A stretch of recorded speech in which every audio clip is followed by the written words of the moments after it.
You're listening to episode 25 of the Deliberately Transformed Woman podcast with Makaela Moore.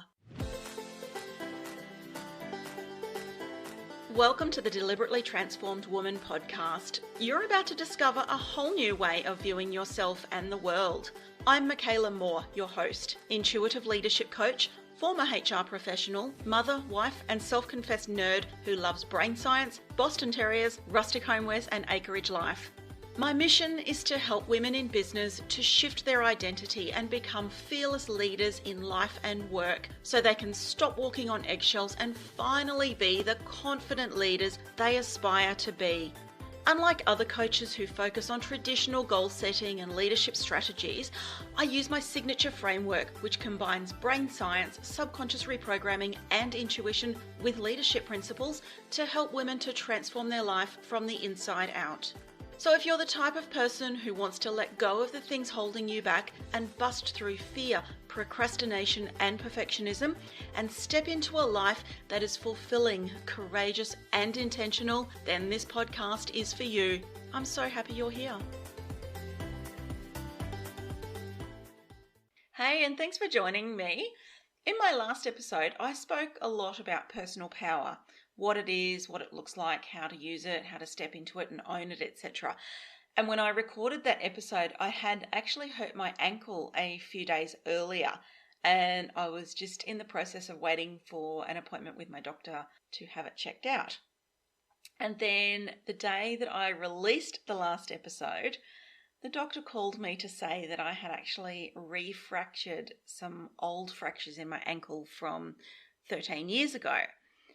And that then set off a chain of events and medical appointments to get to the bottom of it. But of course, I was also then leaving within a few days to head on holidays over to Fraser Island for the week, which kind of got in the way of a proper diagnosis and treatment of my ankle. So needless to say, I went on holidays with my left foot in a moon boot, and I was on crutches, and I was able to do much. And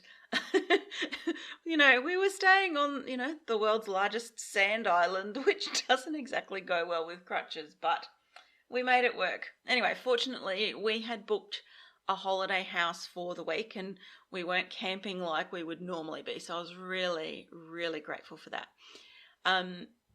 And I also went on holidays without any clear answers as to the diagnosis or the treatment of my ankle, because two different doctors were looking at two different scans and there was contradictory information.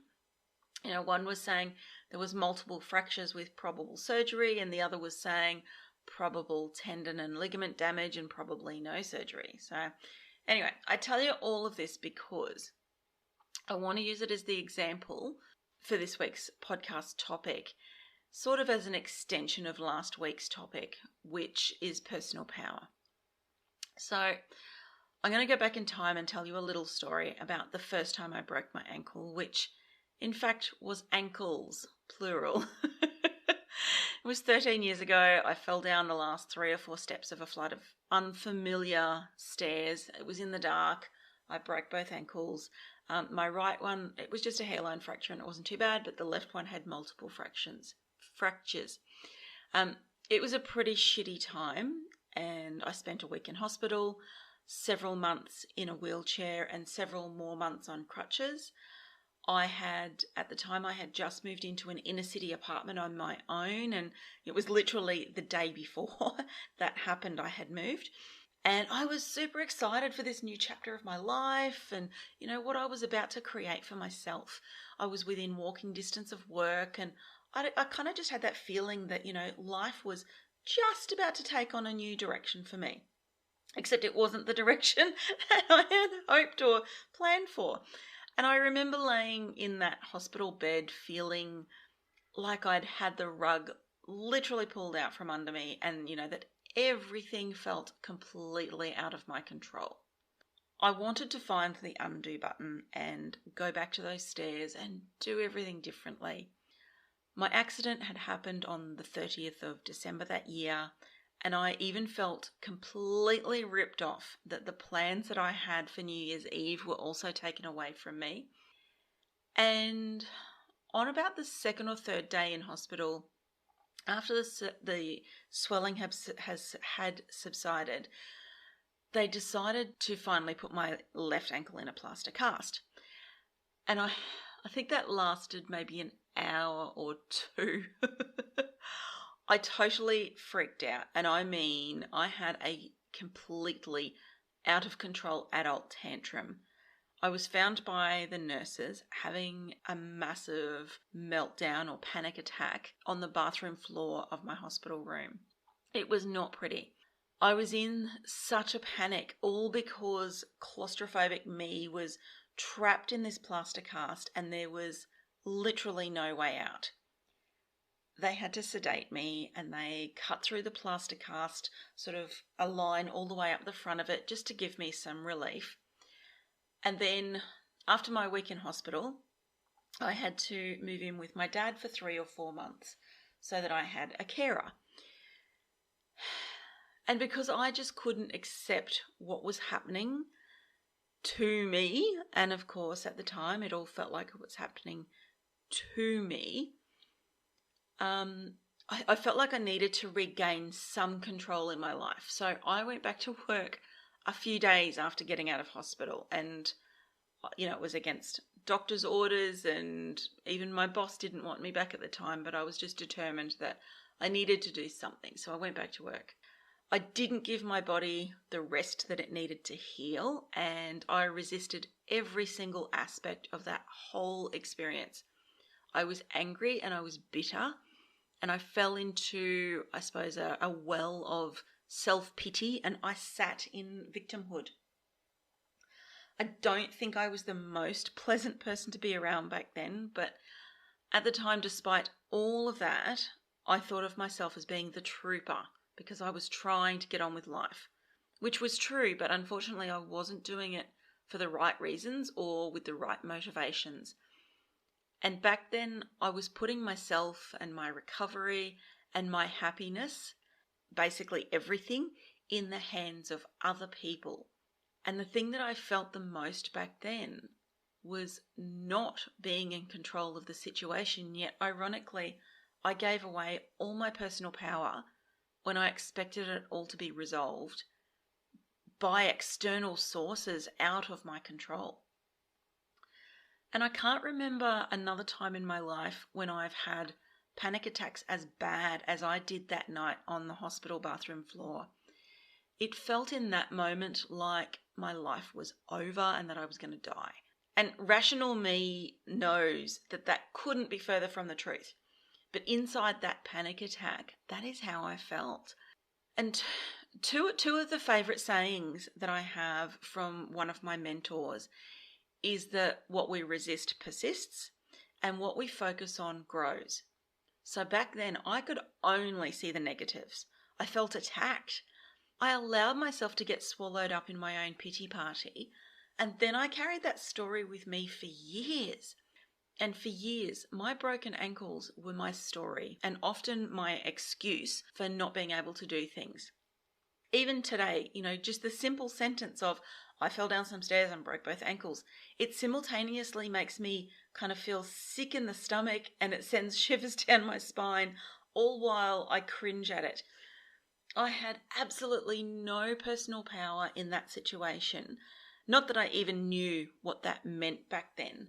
But looking back, I gave it all away and I allowed myself to be the victim, and I made everything so much harder for myself. Now, to bring this back to the last couple of weeks, to when my doctor said there was new fractures in the ankle, I reacted so very differently this time around. And then over the coming days and now weeks, I was viewing my thoughts and actions as if from above with a very renewed perspective. I was calm, I was accepting, I didn't let any of it bother me, and I just rolled with it. Even when the term surgery was thrown around, I didn't allow myself to freak out, even though I 100% do not want any surgery because I've already had enough of them to last me a lifetime. I simply knew in my heart that everything would just be fine, regardless of the outcome. I knew it would be fine because I was the one creating the story. just like I did 13 years ago, where I created a story of doom and worry and negativity and fear. This time around, I created a story of positivity and calm. I could have let it ruin our holiday, but instead I created a new story and an opportunity for rest, to recover and recharge and reconnect with myself, and actually allow other people to do things for me, and to let go of the control that I thought I had, and to just trust that everything would be fine regardless. My mindset this time around could not have been more different, and it's all thanks to all of the personal development and the personal growth that I've been working through, and the subconscious programming that I've been working on for the past few years. Going away on holidays with that completely different mindset meant that I had an experience unlike any other. On any other holiday, I would have been out and about with the family on day trips, but this time I stayed at the holiday house more than I ventured out. And it was in those times when I was alone, plonked on the comfy chair with my feet up, staring at the ocean, reading books, meditating and reflecting, that I stopped seeing myself as broken, and I stopped trying to figure out how I could make my ankle heal. I stopped being frustrated with pain and discomfort, and instead I just sat in it.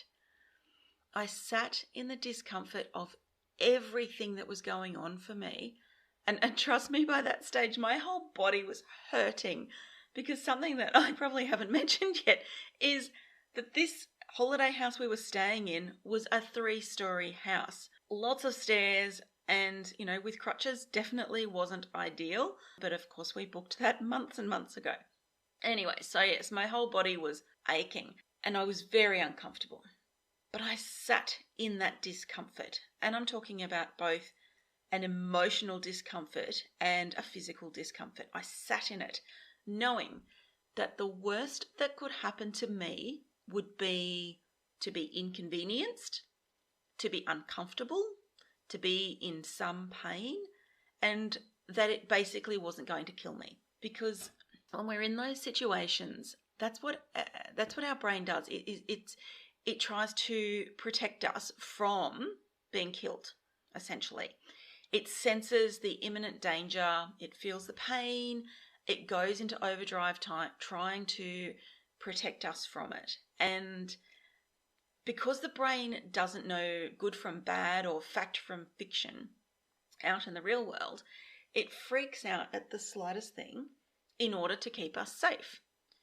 But when I calmed my mind and I got in tune with my body, when I gave up any need for control and I just trusted that my body would heal itself given the right conditions, which was proper rest and not telling myself ridiculous stories, then I was actually able to relax into it.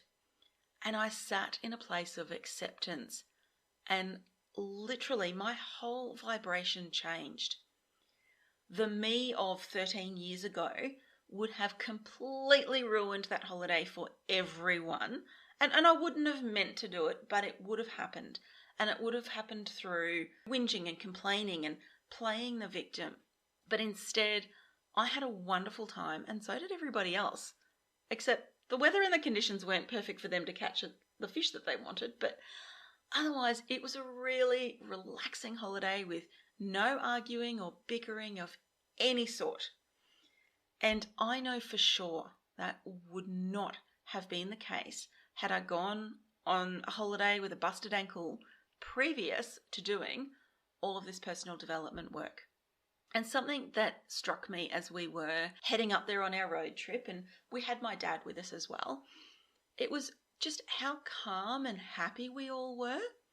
We'd had a very busy morning of, packing up the car, etc. And often in the past, that rush to get packed and on the road would have led to increased tensions or heated discussions in that frustrated rush to get everything done. And as I packed all of the food and the clothes the night before while I was on my crutches and in my moon boot, I just simply decided ahead of time that it was going to be easy. Even though I knew it was going to be physically challenging, I made the decision to make it easy and that I wasn't going to stress or lose my shit or get frustrated.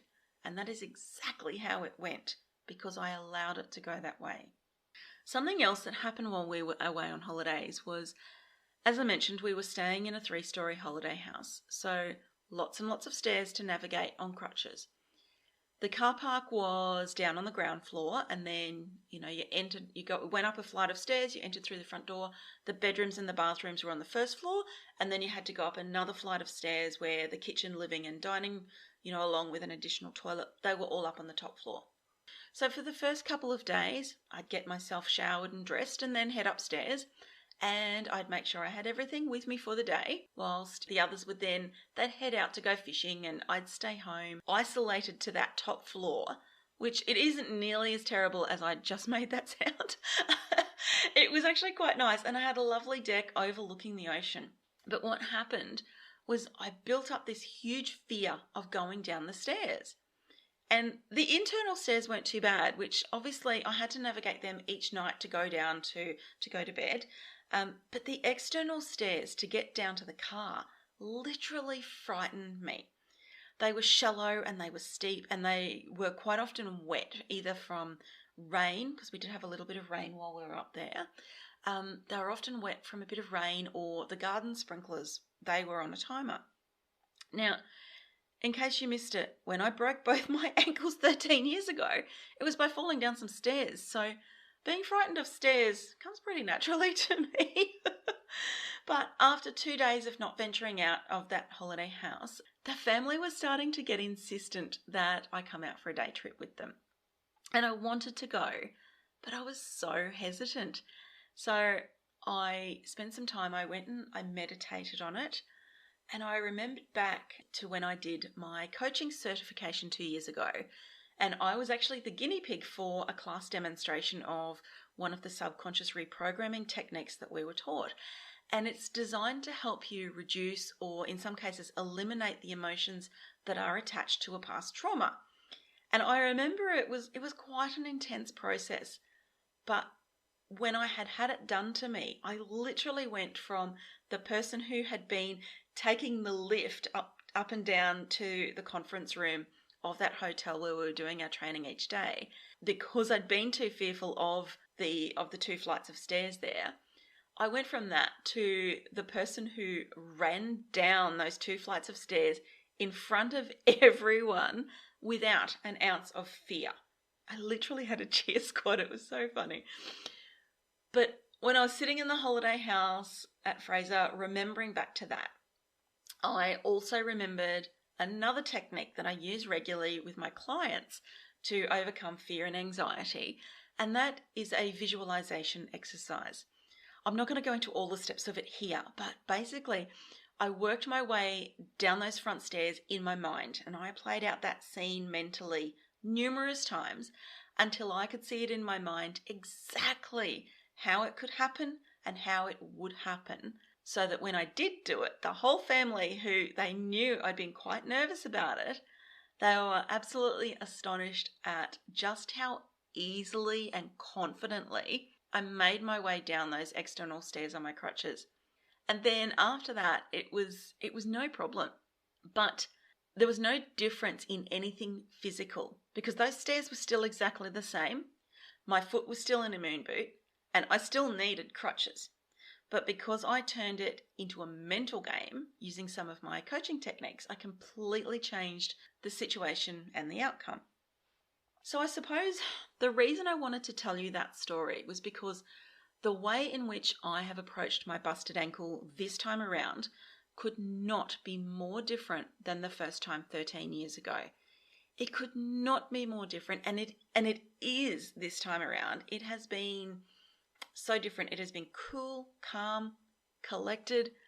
There's been no stress, no anxiety, or at least minimal anxiety, and worry and fear. They're all gone. Last time I did it, I actually turned to drinking to help dull the physical and the emotional pain of it all. And I never quite recovered from that. I didn't have the skills or the tools to manage my brain in order to get through that time without the additional crutch of alcohol. And unfortunately, that led to a whole other spiral. And fast forward to earlier this year, I was drinking far too heavily. I was consuming at least a minimum of a bottle of wine every night of the week. I was buffering my feelings. I was blocking out physical pain. I was blocking out emotional pain. I was blocking out my conscious awareness of the subconscious and limiting beliefs that I had discovered from my childhood. And I was also getting into a place of not being very healthy, either physically or emotionally. I was lacking confidence in myself. I was afraid of judgment from every single person out there. Heck, I was even judging myself. I would wake up each morning feeling like crap, but I would hit the day running and I'd keep myself very, very busy, often doing too many things and, too many busy things and not focusing on the important few things that I should have been.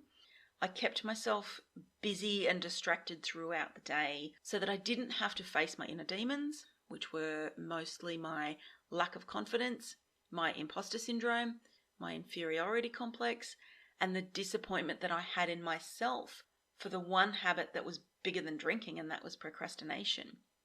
I kept myself busy doing all the things, following all the bright shiny lights and all the squirrels, but underneath it all was fear. And so I'd get to the end of the day exhausted from all that mental and emotional baggage, and I'd pour one glass of wine, which would end up being 4 or 5 or 6 glasses of wine, and then I'd feel better, but then I wouldn't, and then the cycle would continue. And I sat back and I questioned who I was being. Not what I was doing, but who I was being. And it was not the person that I wanted to be. And so I made a big decision on the first weekend of May this year, and I decided that I was no longer available for drinking any alcohol. I would now be known as a non-drinker. I would change the habit, but first I would change my identity, and that was to become a non-drinker. And the first few days were challenging, but I knew my health was at risk. And the longer I went without a drink, the less I wanted one, which really surprised me. Fast forward to now, which is 5 months later, and these past few weeks of reliving a time in my life that I never wanted to relive. And, I am so very proud to say that I'm still a non-drinker. I could easily have fallen off that wagon and had a drink or 57 after busting my ankle again. But I didn't, nor did I turn to any pain medication. I didn't even have a drink on holidays, which, you go away on holidays and normally you have more drinks. I didn't have any, which I'm super proud of, super proud. The way in which I've handled it this time around is it's like I'm a different person because I am. I'm such a different person, and I'm now someone who can now effectively manage my thoughts and my emotions. I am now someone who feels far more confident in my skills, my knowledge, and my abilities, and in my own skin. And I'm now someone who doesn't care nearly as much about judgment from others as I used to. I still care a little bit, but I'm getting there. And I'm now someone who creates stories for my life that I want and to not fall into victimhood. I am now someone who is making up my own rules and living life on my terms. I have activated my inner leader and I am leading my own life, and it feels unbelievable. Unbelievable. Thank you for listening to this story, because it is definitely one that I've been wanting to tell, but I didn't quite know how to tell it. But it's not over, because there is so much more to tell and so many aspects of this that I want to break down into further detail and share with you as we go. So anyway, wherever you are in the world, I hope you're having a lovely week and making the most of whatever your situation is right now, because remember, You can create the story of your life. I would love it if you jump on over to my Facebook group, Deliberately Transformed with Makaela Moore, to have a chat with me about this episode. Just be sure to tag me and I'll hop in there and chat with you. Thanks for listening again. Take care and I'll catch you next week. Cheers. Thanks for listening.